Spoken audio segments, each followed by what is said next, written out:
So, we are talking about grace today. Last week on the podcast, I interviewed Julie Fudge Smith on Unleashed at Work and Home, and we were talking about grace. Not physical grace, but emotional grace. So, I'm wondering, do you give yourself the same grace that you give other people? Do you feel like you extend grace? The podcast was really timely for me. While I was working on the show notes last week, my husband started vacuuming. No big deal. And suddenly the vacuum turned off and he's standing in front of me holding 2 wine glasses. And he said, "Why do we even have these wine glasses? Can I throw them in the recycle bin?" What? What do wine glasses have to do with vacuuming, have to do with me working on my computer? So what had happened was, while vacuuming, he realized he wanted an attachment, and the attachment was in a cabinet, and in the cabinet were wine glasses, and we don't drink wine. So suddenly it became an urgent burning need for him to think about these wine glasses and whether or not we could get rid of them. Does that ever happen to you?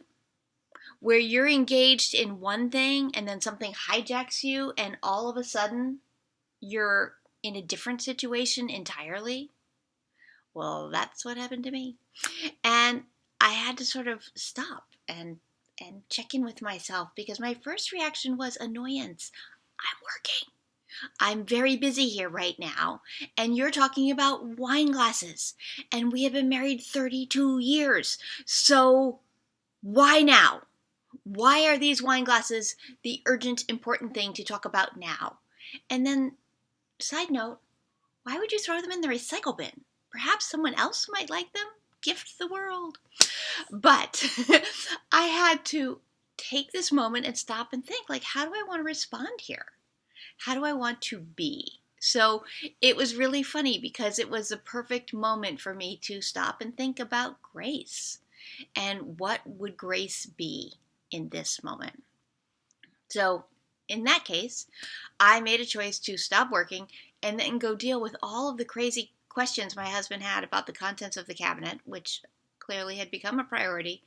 No more wine glasses, just FYI, or other wedding gifts that were hiding in there. And then I got back to work. Another day I might make a different choice, but the key is I made a choice. I didn't hold him responsible for what was going on. I chose how I wanted to respond. So that's what grace is. Grace is thinking about things and deciding how you want to act. So today I wanted to share a few tips for helping develop grace, and it will be a lifelong struggle for all of us.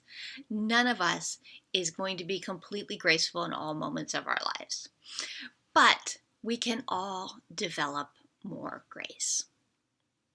The first and most important step is to notice what you're feeling. So my first thought was frustration and annoyance. Catching that and seeing that and being able to identify that's what it was helpful to me because I was able to see that I was invested in what I was doing and also say, oh, I bet he's invested in what he's doing too. And then I could make a choice of did I want to ask him to wait, which was absolutely a valid choice to do, or did I want to say this can wait and I can help him in this moment. So noticing what you're feeling and also the stories you're telling yourself about what you're feeling and what's happening and questioning, are they true? So I could have told myself a story like, he doesn't respect my work, or he doesn't care that I'm busy, or any of those things. That would not have been helpful in that situation. So our brain is wired for story. Learning to catch the story that's coming up is a very valuable tool. So step 1, notice what you're feeling and what might be contributing to that feeling. And then step 2 is take a deep breath. And bonus points if you can take 5. And then decide what you want to do. The deep breath matters. The deep breath helps to recenter yourself and put you a little bit more control of your nervous system because you've just been hijacked. You've just been like, now! And this gives you a chance to go, okay, Let's think about this. And so then you get to ask yourself, what advice would I give a friend in the same situation? What other perspectives could I share? What could help my friend move forward in a way that is constructive and helpful? So explore those options and then choose the one that feels right for you. Now, obviously, it takes practice to be able to learn to do this in real time and to be able to respond in day-to-day moments with the grace that you would like to have. But it can come. It can come. It is a skill that we can all develop. And in the podcast episode with Julie Smith, episode 53, I will link to it, we talked a lot about that. But for you today, I would say there are 3 additional things that you can do to help yourself develop more grace. So the first is to practice, to have some sort of silent practice. Now, it could be meditation, or it could be that a few times a day you just stop and take a few deep breaths. But becoming more comfortable with regular still moments will allow your brain and your body to recognize and be able to return to a state of calm and grace.